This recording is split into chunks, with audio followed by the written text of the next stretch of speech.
The holidays are for spending time with family and friends, but for those struggling with alcoholism, it can be very difficult. Joining us now on Mid-Michigan Matters is Jessica Stewart with Recovery Center at the Community Mental Health Authority of Clinton, Eaton, and Ingham counties. And Jessica, thanks for joining us.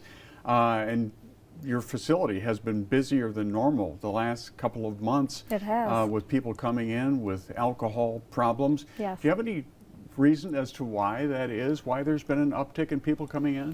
I do think the holidays do contribute to that. There's a lot of, social pressure there that people are having. There's a lot of mental health going on, people missing their loved ones. Yeah. So grief comes up a lot, and so that alcohol intake goes up. I'm also hoping it's because they're hearing more about where they can get help.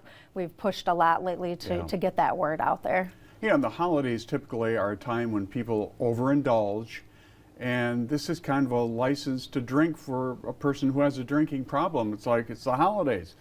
I'm going to drink, and I'm going to drink to excess. Correct. Is that what you see? I definitely think it's the pressure. I think a lot of times families who really want to support their individual who has alcoholism, they don't necessarily think about maybe having those get-togethers be a sober gathering so that they can feel comfortable in that support. So because that tends to not happen, there is a lot of pressure if they don't have that social support there with them. What would you suggest to a family member who's dealing with this, who finds they're struggling with somebody who is over drinking? Yeah, I mean, I think the first thing is definitely talk to the person who's struggling.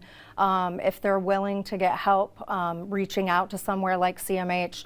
Our access department connects them to we have 4 levels of care at CMH: the outpatient level, the residential level, the detox level, and soon to be an intensive outpatient level. Are there things that people should look for, something excessive drinking? What are the keys that you should be looking at? Yeah, I mean, I think isolation, I would definitely be worried when they're not coming around, because that's a big thing too. Definitely legal troubles, health issues. You see that sometimes, obviously, high blood pressure, stomach issues, weight gain and losses that are sudden, things like that. They can look for things, Yeah. And giving a plug for your facility and where people can go if they do have a family member or somebody out there watching says maybe now's the time to get help. Yeah, depending on how often and the duration of somebody's drinking depends on what level they may need. Some people might just need community support from sober places like AA, family. If not, then they can do the outpatient, which is once a week for most people. Intensive outpatient is an increase in hours per week, something between 10 and 15.